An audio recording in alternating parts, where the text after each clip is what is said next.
This right here is masculine dominance for women, right? Now, I haven't made this video yet. Now, I've touched on it before, like in my prize game videos about what it means, but I haven't made a video specifically about what a masculine dominant woman is.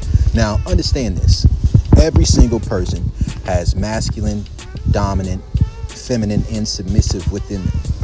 Now, we have our core polarities, we have our fixed polarities. That's going to be a separate conversation altogether, right?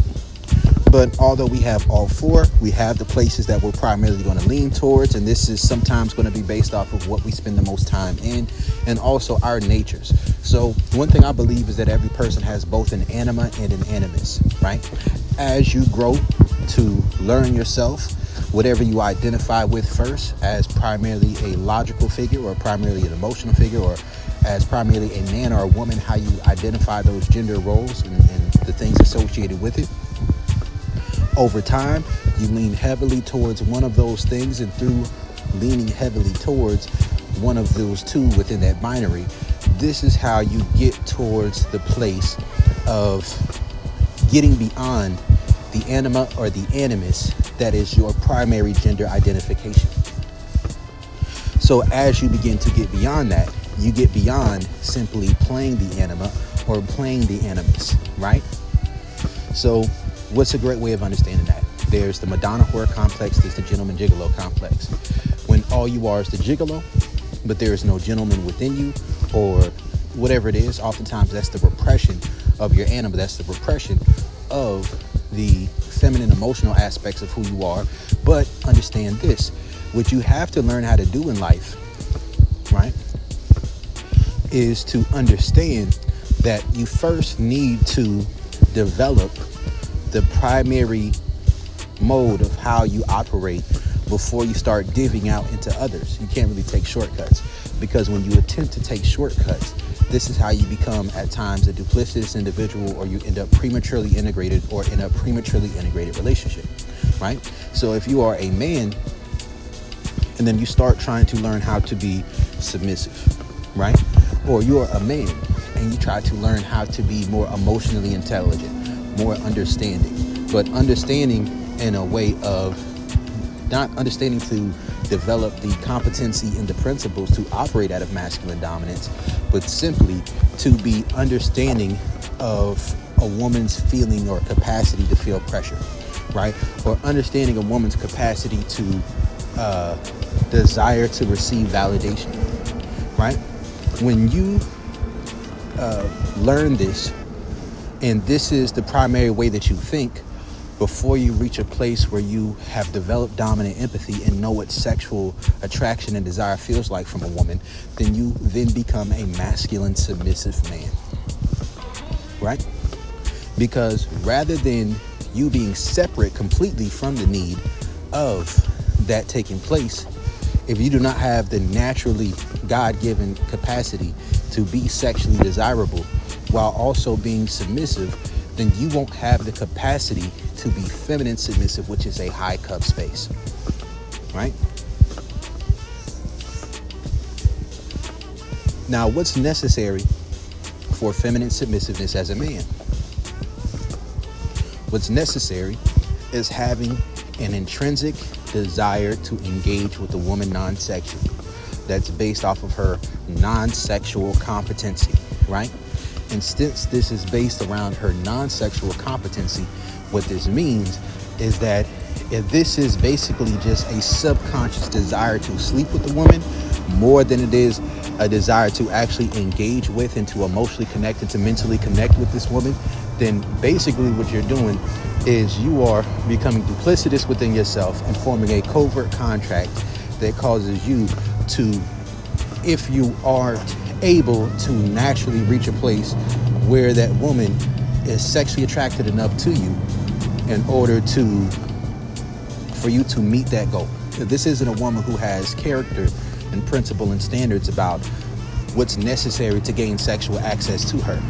Then when you experience a bad return on investment, when you experience a bad cycle of energy where a woman is more feminine herself, where she's more of a submissive herself, and your lack of dominance is not a turn on for her, right? or your natural level of attractiveness isn't a turn on for her, then you may attempt to be feminine submissive, but oftentimes this will lead to simply being put in the friend zone. Now, let me give you an example and flip this around. For a woman, if she does not know how to make herself non-sexually attractive, right? If she doesn't know how to make herself non-sexually attractive, then simply what will occur is this.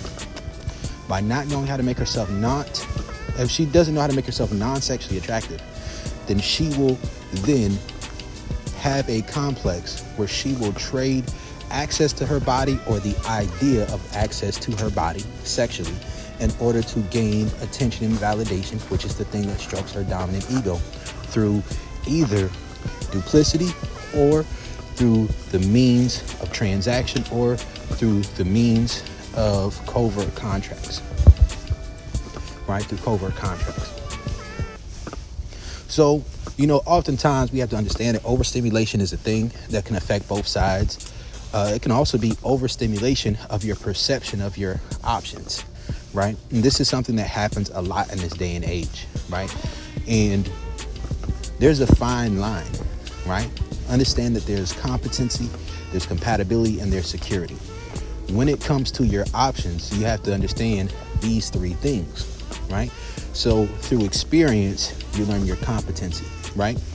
Also, through understanding your competency, once your competency passes the point of a even one-to-one exchange for what strokes your dominant ego, where you are intrinsically desirable in the area of your dominant ego without having to give and or imply that you are going to give a person access to what strokes their dominant ego. This is where you then have the competency to operate out of masculine dominance to the extent that you now have the capability of having a program where you can set standards for a person's dominant ego needs to be met, right? So what would a masculine dominant woman be? A masculine dominant woman is simply a woman who is non-sexually desirable. Listen, if a woman is able to attract a man to want to be in a relationship with her or want to date and or court her without him having an expectation of sex taking place, unless this expectation takes place through him meeting the standards that she sets as far as her standards, and these are standards that she's consistent with, this would be a masculine dominant woman. So I'm sure a lot of us have seen these different videos that pop up on the internet. There are some risks that come with this, right? One thing to understand about masculine dominance is that once you become overstimulated, you can overstimulate your dominant ego, right? And you can overstimulate your submissive ego as well, right? Once you become overstimulated, you denigrate the capacity for either your masculinity or the capacity for your dominance, right? So what does this mean? This means that if a woman is masculine dominant, just like a man who's masculine dominant, some people are only going to have the capacity to be or to operate as masculine dominant based off of a lack of attraction to the individual that they're encountering, right? And this is something that people understand on both sides. This is where we have the whole argument about the prize. Now, some people say, well, both people are the prize or neither are the prize. I disagree with that, right? I think if both people are integrated already before they meet each other, which you're probably going to be up in age and up in experience, or had a very strong start as far as the health of your relationships, and maybe just your husband or wife passed away at a relatively young age, unless that's what took place, you had a very healthy upbringing and all those other things, chances are that is not you. And that's why I have the quadrant. Some people are going to be in the low cup space. That's masculine, submissive, and feminine dominant. Some people are going to be in the high cup space, right? Which is masculine, dominant, feminine, submissive. Some people are in the medium cup space, which is the masculine, submissive, exercise, and self-control. Some people are in the overflowing cup space, right? Which is the integrated masculine, the integrated feminine, and the masculine, dominant, exercise, and self-control. These are 8 different aspects of the sexual polarity quadrant, right? Very important to understand. Now, what is your cup space about? Your cup space is about your competency, your security, and your capacity to consistently be in situations where there is a level of compatibility, right? Because understand this. Let's say you have a need that needs to be met. Let's say it's your dominant need needs to be met. Well, your dominant need can be met, but are you attractive enough for that dominant need to be met with someone who meets the baseline of your standards to where you'd be willing to integrate, or where you receive any true value of validation from that experience in the first place, something that maintains your cup? Because when you are interacting with people in a way that pours out of your social battery, which typically is going to take place through your submissive ego, that by bending or giving, this is going to take away from you. So based off of these different factors, is going to determine how you interact. So many people will idolize the more masculine dominant approach, or this masculine submissive, or this masculine submissive exercise approach, because people idolize and pedestalize this idea of the perfect partner through the idea of the integrated masculine or the integrated feminine, and seeking to find that person when they themselves are not already that person. So I believe that the better alternative is that, since it's such a small minority of people who are in that space, or at least if you're not in that energy space, you're not even going to resonate on a frequency to meet these people, that the first thing that we should be seeking to obtain when it comes to establishing things within a relationship is sexual polarity. Sexual polarity, right? So I'll say this: if a woman perceives herself as masculine dominant, that's how she interacts with dating relationships. If she is sexually overstimulated, meaning that she's put herself in a feminine submissive position, or has experienced limerence, or has jumped into the feminine submissive, has experienced sexual desire and pleasure and arousal, multiple orgasms and squirting and all this other stuff, right? Or she's been stretched beyond the capacity of the value of a man, and I'm talking about sexual value, of a man who's willing to be feminine submissive with her, right? Then what's going to occur is that she will be sexually duplicitous, or it just won't click for her. It just won't click, right? See, the issue is this: many women can be masculine dominant. If you ever watch Stefan Speaks mostly speaks from a perspective of wanting women to be masculine dominant, as in, well, how do you know if he only wants sex, yada yada yada. Every man, even a good man, wants to fuck, right?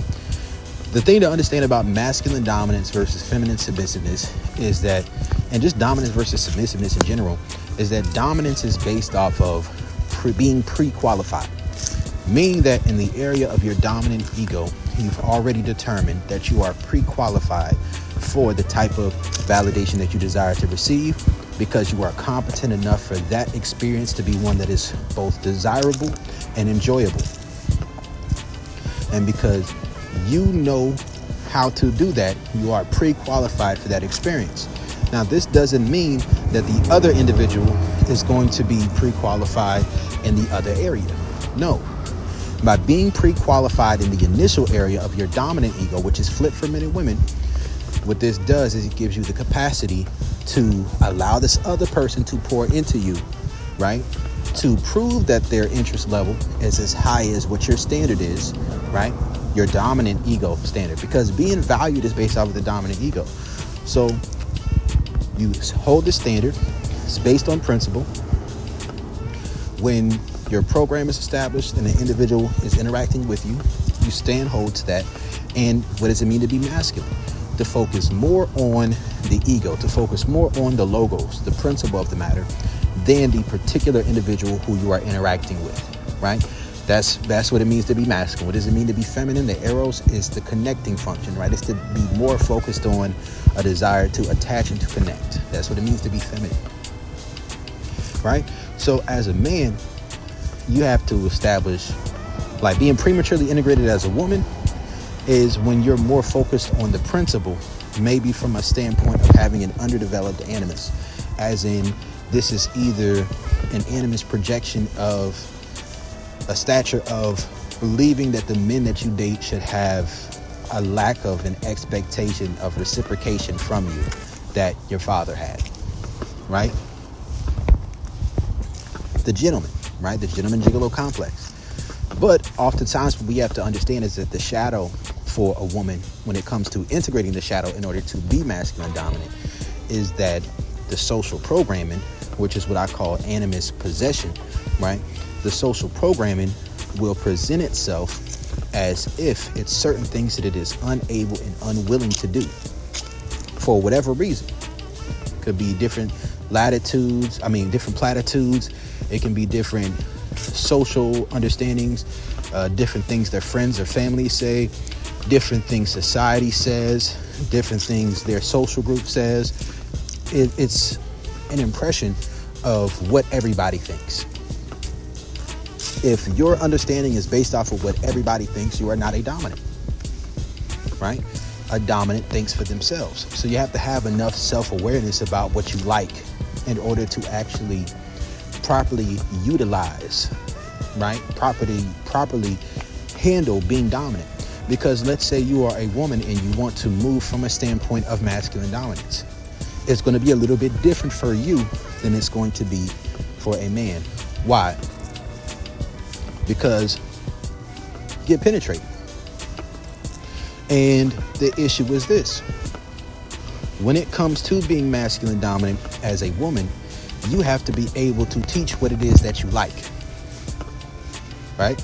And if you are automatically turned off by having to teach, you are not going to be truly qualified to maintain the masculine aspect of being dominant.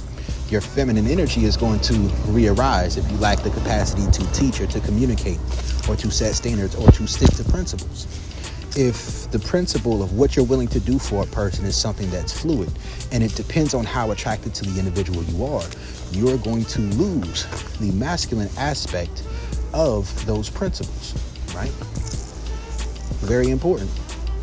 You're going to lose the masculine aspect of it. Then you will become duplicitous.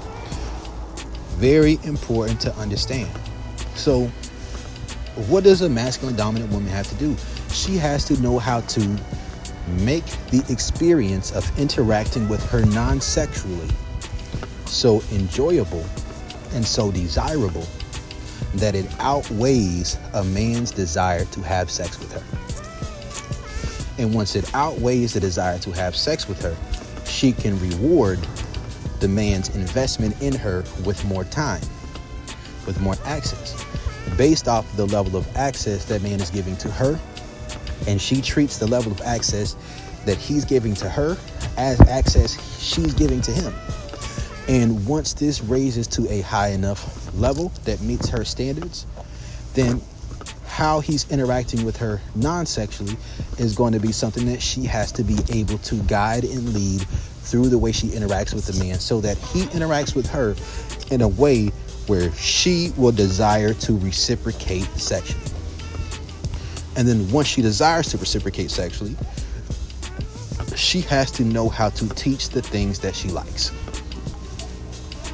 So one thing that's often a good thing to do, kind of like with transitional dating, you can do the hard and fast, right? Or straight off the porch, or you can do the more transitional dating model. I'm a transitional dater when it comes to the biology first approach, because I'm a dominant man. So that means that we start off sexually, not with the A game dick, but start off sexually and then raise up on the sexual level, giving the woman more access to me, but really it's as she gives me greater access to her emotions, to her body, to her desires, to her ways of thinking or ways of doing things sexually. Once this bleeds over into the non-sexual, then it is a situation where I will lead in that inner area as well, as this leads into the non-sexual area as well, to the extent that this meets my standards. And this is to the extent that I'm going to be willing to take things further.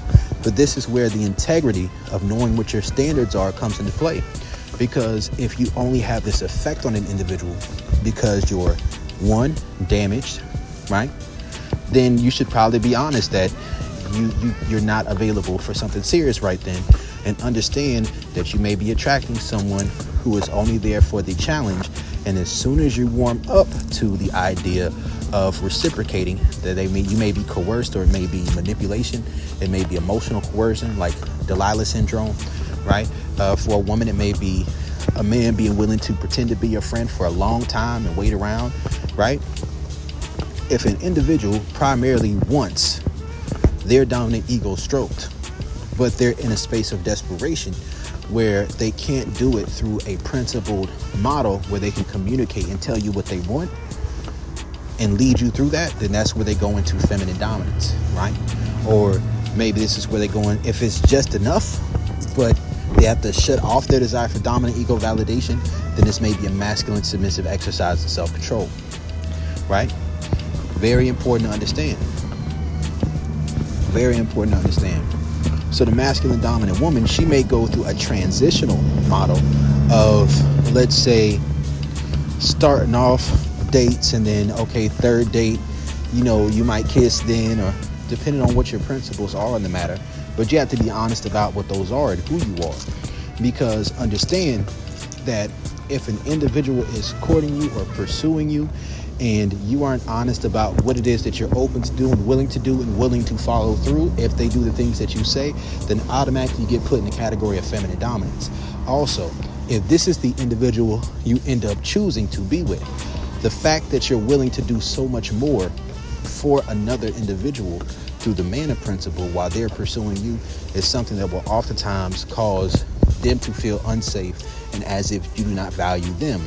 Because who you choose to actually be with, man or woman, should be a person who gets to have the greatest access to your submissive energy, right? That's integration. That's where you're both dominant and both submissive. You may have your primary roles about what role you play in that particular relationship dynamic or structure, but this does not mean that there isn't both going on. That's both sexual and non-sexual compatibility, right? Understand this. Both go into play. So when you're a masculine dominant woman, you pretty much lead the non-sexual interaction, but you also lead the sexual interaction. But you know how to lead it in a way where you actually desire to do it, right? And if someone else is doing something different and that makes you want to do it more, then what does that mean? That means that this is pseudo-masculinity. This is simply a symptom of your lack of attraction, a symptom of your lack of desire, a lack of your interest in this individual. And this interest is something that should be in your mind, or this is something in your mind that is based on more of a feminine thing, right? Your attraction to a person, their capacity to resonate with your submissive ego rather than your dominant ego. So understand this. In order to be masculine dominant, or sometimes in order to be happily integrated, you have to protect your submissive ego. So as a man who's masculine dominant, why might you lead with sex? One, because you're being honest about what you want.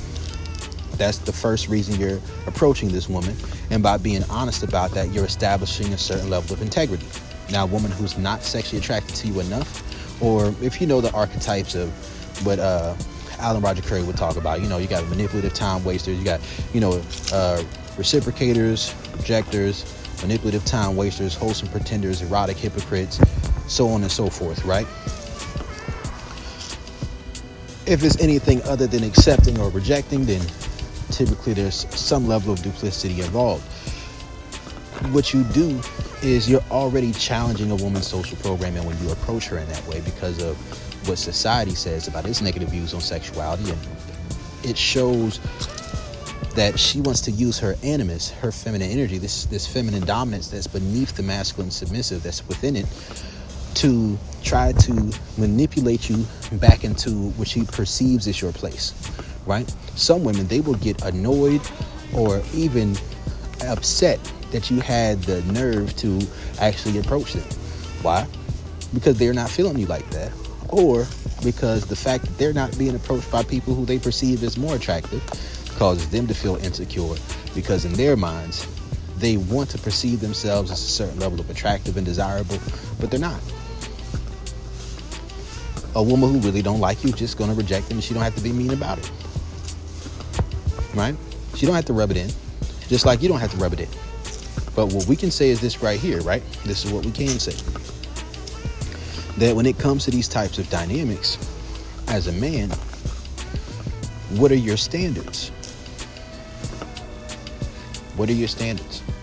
When you play like low-hanging fruit, because what is low-hanging fruit? That low-hanging fruit model is more so just about, I'll put it like this. If you're not overstimulated, then that may not be low-hanging fruit. That may be not settling. That may be simply you having a shifted preference, right? You shift your preference to like what likes you.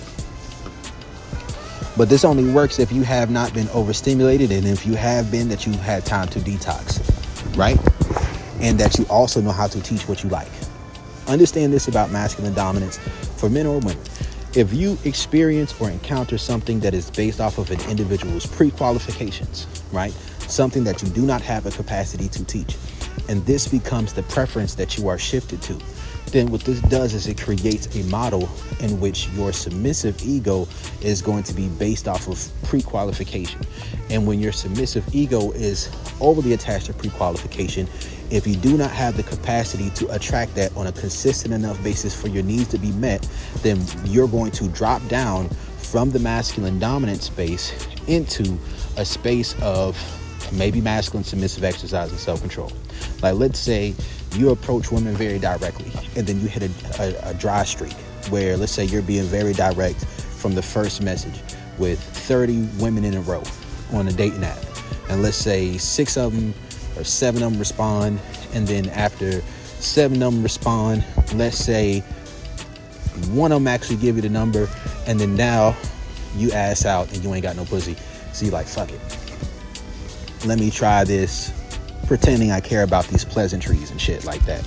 If that's not who you are and what you want to do, then what you're doing is you're starting to border on giving a misleading impression by doing that masculine submissive exercise and self-control, right? I'm not saying that it's wrong at all to have a regular conversation with a woman you meet on a dating app. I'm not saying that, right? But what I am saying is that once you change what you really think or how you really want to interact, you're either going to go into the masculine submissive exercise and self-control to start off, or you are going to get into feminine dominance or masculine submissiveness. So what would masculine submissiveness be? That'd be tricking, right? Trying to trade emotional validation, social validation, financial investment in exchange for access to a woman sexually. What would that be for a woman? That would be trying to use sexual attention, right, in order to get more non-sexual attention from a man, or just because she wants attention altogether and it doesn't matter if it's sexual or non-sexual anymore, even if she's not attracted to the guy at that. That would be duplicitous, right? Very important to understand. So if you're a masculine dominant woman, you know, to the extent that the perception of yourself is sexual with the way that you present yourself, is to the extent that that should probably be true about who you are. And if it's not, and you're saying I'm just doing this for me, then you are then being duplicitous if you don't admit, hey, I like the attention. But understand that if you take a position where you want an individual to be attracted to you non-sexually and then to prove themselves to you, if you're doing this on a foundation of wanting an individual to believe that you're not as sexual as you truly are, or you are trying to make yourself as sexually attractive as possible, right, and sexually out there as possible, then what you're doing is you're selling sex subconsciously, hoping to attract an individual who is willing to pursue you. And that sets you up for simps. It sets you up for beta male orbiters, which can be cool, especially if you're running outsourcing game. I'll say this, if you're running outsourcing game, there's nothing wrong a little bit with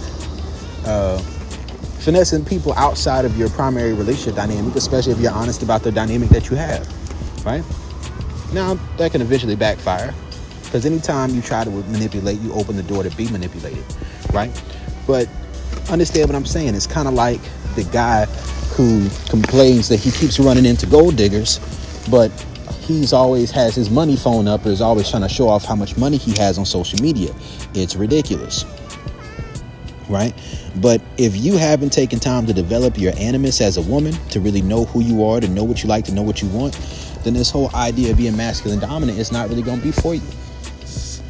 If you don't like to take the time to think through and plan through how a relationship dynamic will work and how you want it to be, and to be willing to walk away if it's not like that, and to not care how attracted you are to an individual, right, and to lead, you're not really qualified to be a masculine dominant woman. And being a masculine dominant woman isn't necessarily about saying that the woman has to be the one who's working, or has to be the one who pays all the bills. No.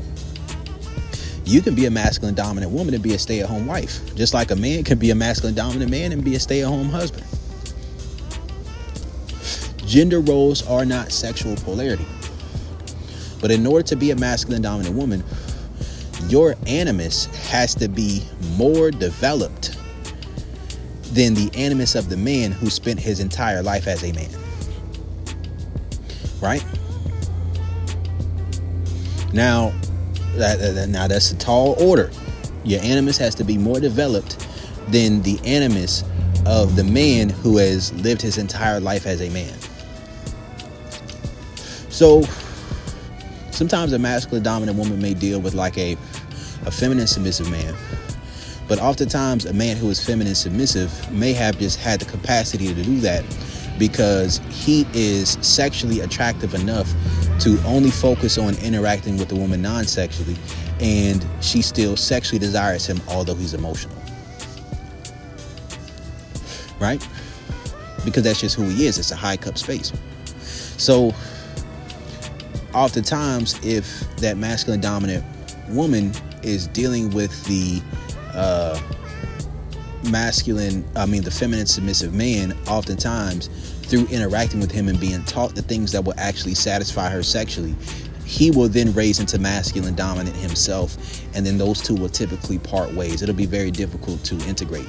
Many times a masculine dominant woman, there's different variations of it, right? Because there's also the masculine submissive exercise and self-control, and the masculine dominant exercise and self-control woman. Like, I consider maybe a masculine dominant exercise and self-control woman sometimes like a dominatrix, but who really has emotional control, financial control, social control over a man, but this is a man who she's actually willing to integrate with. Understand that. Because if she's just a prostitute with tricks and she's not actually breaking these tricks, then this is more so a masculine submissive woman. If she's breaking the tricks, she might be more so feminine dominant, right?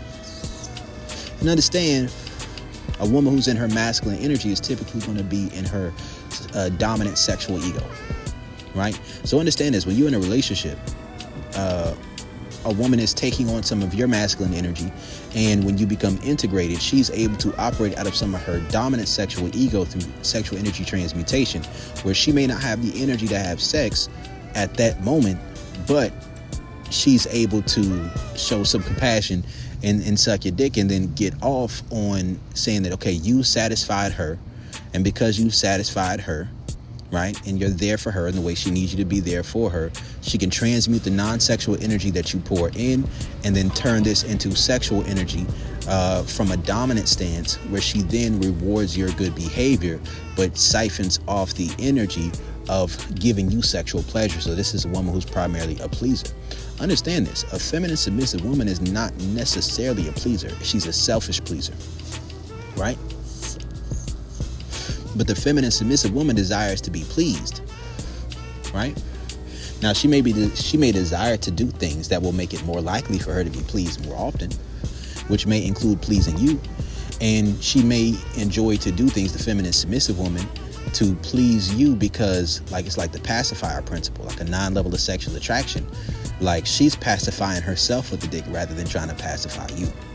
Now, when you're a masculine dominant woman, once you experience a dominant man, this may be somebody who you can integrate with if they respect your principles. Like, if you seriously stick to your principles and you meet a man, right? And this man that you meet, you are able to really vibe with and mesh with, then a masculine dominant woman, as she gets into the integrated space, may then become the integrated feminine, right? Understand this. The only part of the sexual polarity quadrant that is actually gendered is the integrated masculine and the integrated feminine.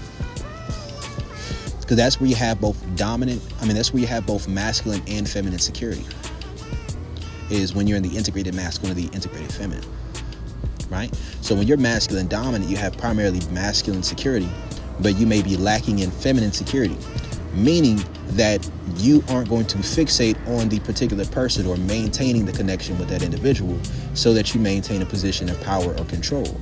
You have this power control for a reason that is principled. You have good intentions with it, but you don't have the feminine security to be open to interacting and to having too much room for something outside of your frame of reference and how you interact with an individual when you're masculine dominant. It's not really there like that, right? When you're feminine submissive, you primarily focus on your feminine security, meaning that you're willing to do things in a different way. You're open-minded, you're fluid, you're flexible, you're malleable. And by doing things this way, if the person who you're dealing with is a masculine dominant and they have the capacity to reward good behavior and to create a positive and a good cycle of energy with you to where you do not become drained, and they give you leadership and guidance that makes it easier for you to sustain your other cycles of energy on the social level and on the self-preservation level, then through the social, sexual, and self-preservation level cycle of energy taking place, and it being one in which you feel good about yourself, you feel like you're becoming more attracted to yourself and to others and to the partner, then that's what allows you to stay in the feminine submissive, right? That's what allows you to stay there. But if you do not have this cycle of energy taking place, then you will become drained in the feminine submissive. And by becoming drained in it, you will eventually drop out of that space, right? It's like if you're a man who's feminine submissive, and within your feminine submissiveness, you do not have an influx somewhere of your needs being met from your dominant ego, eventually you will be burnt out. This is what happens to a lot of dudes in the friend zone. You may enjoy the woman's company, but something else to understand is this, and these are the last couple things I'm going to say about the masculine dominant woman, right? With the masculine dominant woman, you have to actually be self-aware and secure. This is where security comes in. You have to be willing to encourage the feminine submissive man to be what is sexually attractive to you, without fearing that this is going to cause them to want someone who is simply more attractive than you are. And this is where intimacy comes in, right? This is where the safety of this relationship comes in. If you are not having sex with this feminine submissive man, then understand that he's probably going to be getting that elsewhere. This is part of where transitional dating works. If you are a masculine dominant who wants a very strict form of monogamy, then that means that you need to probably have your program ready to jump off relatively quickly, right? Understand that. You have to have your program jumping quickly. Like if you're a masculine dominant man and use the biology first approach, you have to accept that the women you're dealing with aren't going to be able to sustain that cycle of energy up until the point where you're ready to integrate or to reciprocate the level of validation they need to sustain their energy, unless they themselves are extremely secure within their own feminine security and their own self-soothing and self-security, or they're going to have their own people who are in like beta male orbiters, people who are in the friend zone, people who, like, women are going to have men who they are talking to and dating, people who are giving them the validation that they need in order to sustain their cycle of energy, right? So if you're and understand that through interacting in these particular ways, this does open up the door for them to cross that line. And from crossing that line, they may be experiencing both sexual and non-sexual with another person, right? While they're only experiencing sexual with you. And if they get caught up, then they might get caught up. They might get the boyfriend itch, right? Or you might get the sex itch, right? Understand this. That's the boyfriend itch. So when we understand the boyfriend itch, it's kind of like, understand that when a submissive is in the feminine submissive, especially in the feminine submissive, there's an internal price of how invested they should be in order for them to truly respect the investment that you're making, instead of just taking what you give them out of desperation, right? Or trying to manipulate you into giving them something. So the feminine submissive has to have a high level of security in order to be in that space of mind. So in order to integrate from that space, either they're going to have an influx of energy on the self-preservation level or an influx of energy on the social level. So what you do with your program is give them a capacity to gain a greater level on the self-preservation level or a greater level on the social level with your program, so that they can maintain that cycle of energy. And through respect they get with that program, through them better maintaining and sustaining that cycle of energy, it also gives them the energy to be patient with your program, to get on that program so that they can receive the validation that has a greater level of value, right? A greater level of value. So like, let's say a woman is masculine dominant. If you're not having sex with that man and you expect him not to be having sex with nobody else, you smoking dick. You're not secure enough to be masculine dominant as a woman. I'm just keeping it a buck with you, right? Or you're gonna have to settle in some areas. Some areas you're gonna have to settle. And if the level that you settle causes you to be unsatisfied in that relationship dynamic as far as sexually, or as far as your desire or attraction for this individual because you're overstimulated, then you're not really qualified to be masculine dominant. So what are some ways that you can avoid being in that position? If you're a masculine dominant woman, but you come across a guy who just happens to be sexually skilled, if he's feminine submissive and you're just naturally, just your body's aligned and you're naturally sexually compatible, and you wait for marriage or wait to get into a relationship and then everything clicks, then you can be in a pretty good spot. But like, if you've never had an orgasm from penetration ever, right? You never had that experience, then you may never get that experience unless you learn how to give that experience to yourself. Because if you can't teach what you like, you can't be masculine dominant. Because if it's based off of pre-qualification, then you can say you're a masculine dominant woman all day.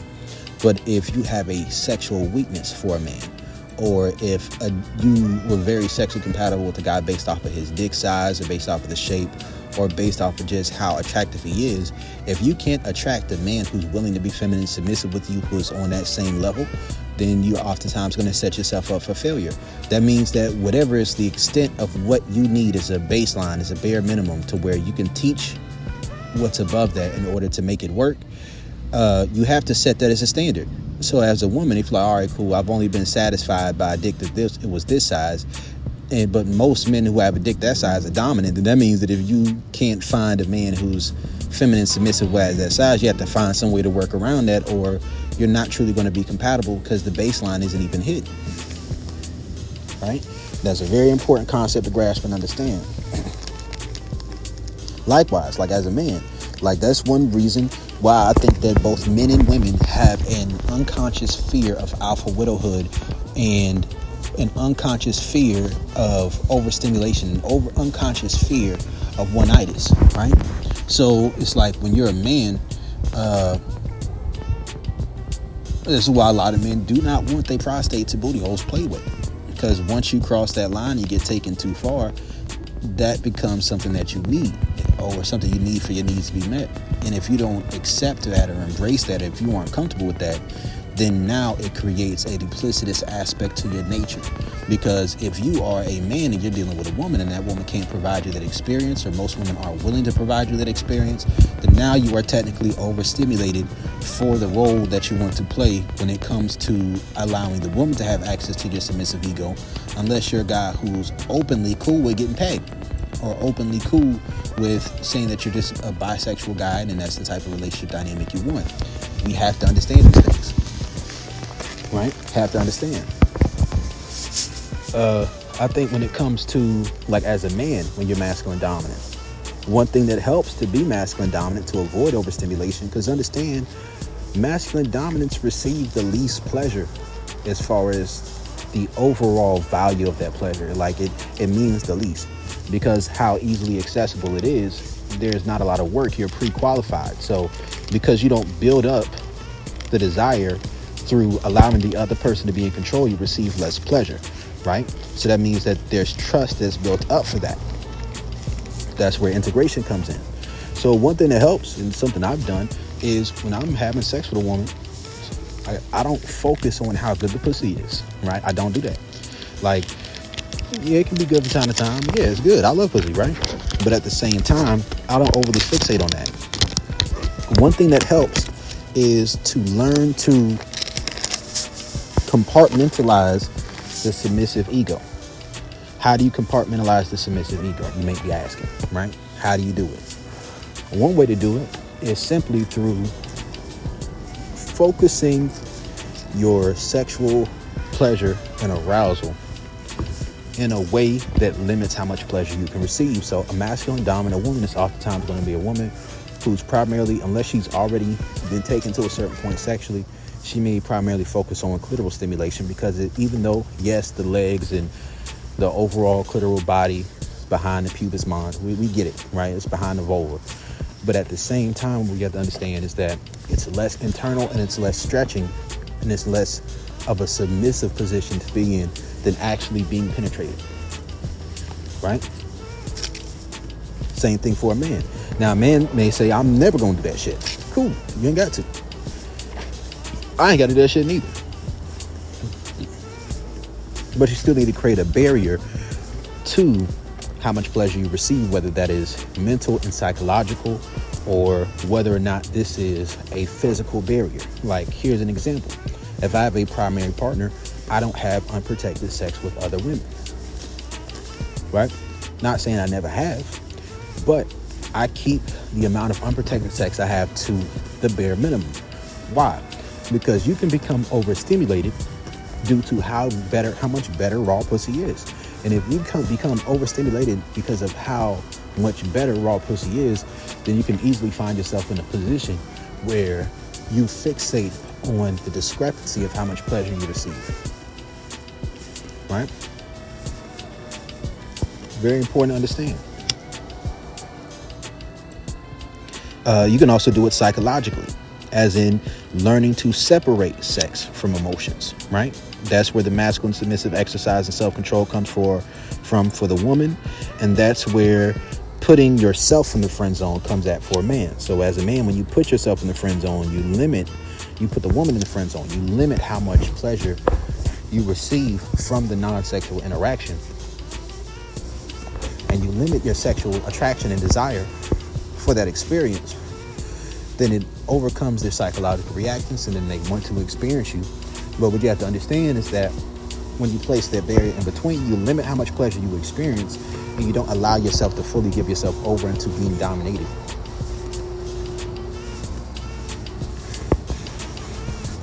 Right? So another thing to understand about a masculine dominant is that a woman, her dominant ego is going to be more so connected to this desire for safety. Right? This desire for security. A woman does not actually need security in order to have sex. People say this shit all the time. Women need love to have sex, and men need sex to have love. Neither need neither to have either. Right? But this is the transaction that takes place. Like I said, people idolize the integrated space when they're not even in a high cup space. Women do not need love to have sex. Right? Not at all. They have their own desire. Men do not need sex to have love. They don't. Now, a dominant man is going to need to feel sexually desired, because this is where his dominant empathy is going to flow through in order for him to operate as dominant in that environment if it's a romantic relationship. You know, a woman who is dominant, who's masculine, is going to need to feel emotionally desired and understood in order for her to be able to operate out of dominant empathy, in order to assess where the man is. But if you separate yourself from dominant empathy, then you oftentimes can make yourself a sitting duck or a target for an individual who's simply doing a masculine submissive exercise of self-control, or as in just doing the actions that stroke your dominant ego without having the energy that corresponds to it. And you can easily fall into limerence if you aren't used to that experience. Right? Another thing that can occur is that you have to know what you like. If you're not teaching somebody the things that you actually like within your program, it's not going to work. Also, your program has to be a combination. It has to have things that have to be physically done, that you see with your own two eyes as a masculine dominant, that set the stage for what it is that you want, so that you can avoid someone manipulating you through the idea of what they're giving you, through them just expressing words or providing false safety, right?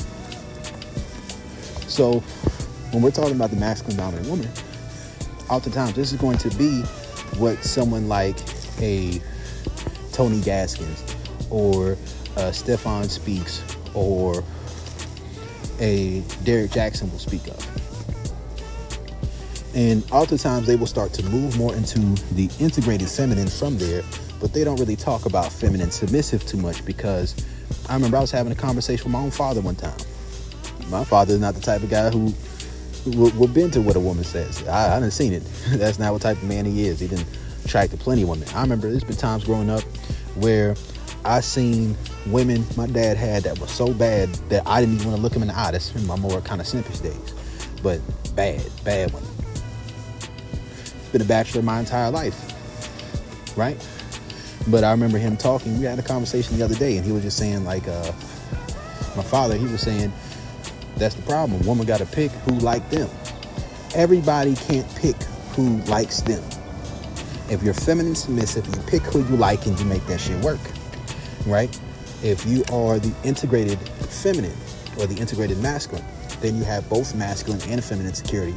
So you are wanting to establish a structure where it's win-win scenarios, and it's based off of knowing who you want and knowing how you want things to be. But they also have to mutually desire you. But like I said, this isn't the case for most people. In most relationships, there's going to be somebody who likes somebody more. Somebody who sexually or romantically or emotionally desires somebody more than the other person. And the truth is, in order to truly be masculine dominant, a person has to both like you sexually and emotionally more than you like them, or it will throw off the balance, right? If you're a man and you like a woman emotionally more than she likes you emotionally, but she likes you sexually more than you like her sexually, right? Then what does that lead to? That leads to the woman doing a masculine submissive exercise and self-control, right? If you're a woman and you like, these are just some things to understand of what I'm saying right here, right? So a woman is primarily feminine most of the time.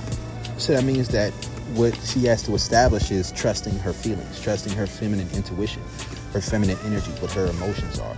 But oftentimes, if she is hurt or she's damaged or she's traumatized or she's had a negative upbringing, then oftentimes she will have to contend with whether or not her intuition or her feelings are really God, or if they're really her feelings or emotions, or whether they're just anxiety, whether it's validational loops, whether it's just limerence, or whether it's real love, or whether it's real desire.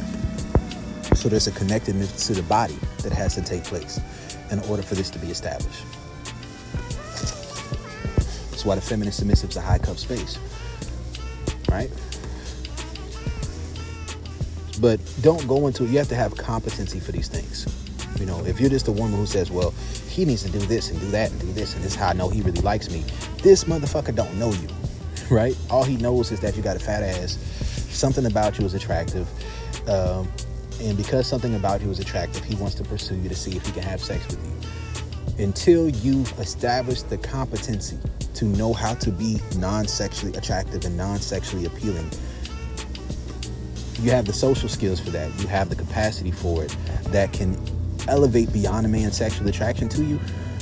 Oftentimes it's best not even to have your sexuality out there like that, because when you do that, if you are not as strong as you think you are, then you will try to play this game or run this game with somebody who knows how to play it better than you, right? When you try to be an attention whore, right? Likewise, if you're a man and you're masculine dominant, you know, I'm sure there's people who look at the things I post on social media on my Facebook page, and they'll be like, oh man, this dude's a hypersexual guy. But why is that? Because I am a masculine dominant. I am not the integrated masculine. I've tried it, right? But I'm not the integrated masculine. You got to know your cup space. Because that's not what I am, I try not to lead with the idea of a relationship if I know I'm not going to jump into a relationship immediately with any woman. What is that woman going to get when she dealing with me? Some dick. All I got is dick and bubble gum, and I'm all out of bubble gum. Fresh out of bubble gum, right? So when you understand that, it's different ways you look at things. It's different ways that you move. It's different ways that you understand things, right? So the masculine dominant woman is not just a woman who knows how to get the most attention. The people who will oftentimes get the most attention are going to be individuals who do like alpha pandering sometimes, right?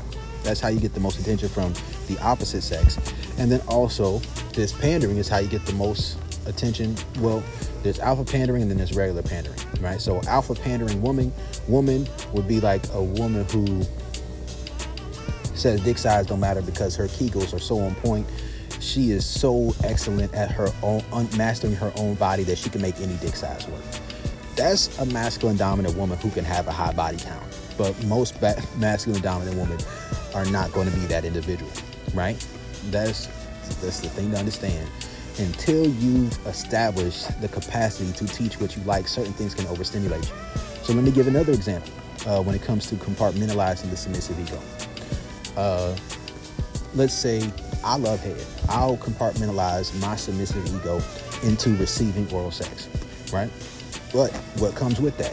I do throat training, right? I recognize that I had a fantasy from a young age about certain types of ways I wanted to get my dick sucked. Part of it was that 2-hand twist, spitty slurpy, got 5,000, twist the hands, shit. You know what I mean? That's what I like. And then also I like women who can deep throat.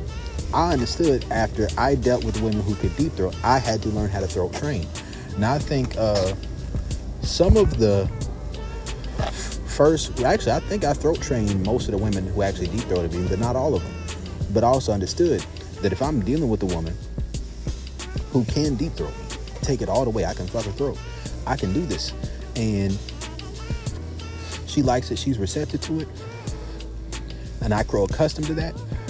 That means I can't really take a backward step from having that experience and maintain my dominance, maintain my control, which means I have to know how to teach what I like. If I can't throat train a woman, then I have to determine that her desire for me is not high enough, even if she is sexually attracted to me, because her receptiveness, her malleability, her feminine energy isn't lubricated enough for the level of dominance I need to experience, right?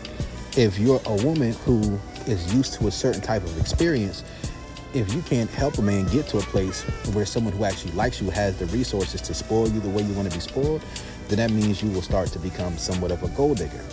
You have to have competency. Very important things to understand. What are your standards? So you can be a masculine dominant woman as far as resources. You can be a masculine dominant woman as far as socially. You can be a masculine dominant woman as far as emotionally, like how emotionally close and connected you are, or the amount of emotional safety you need.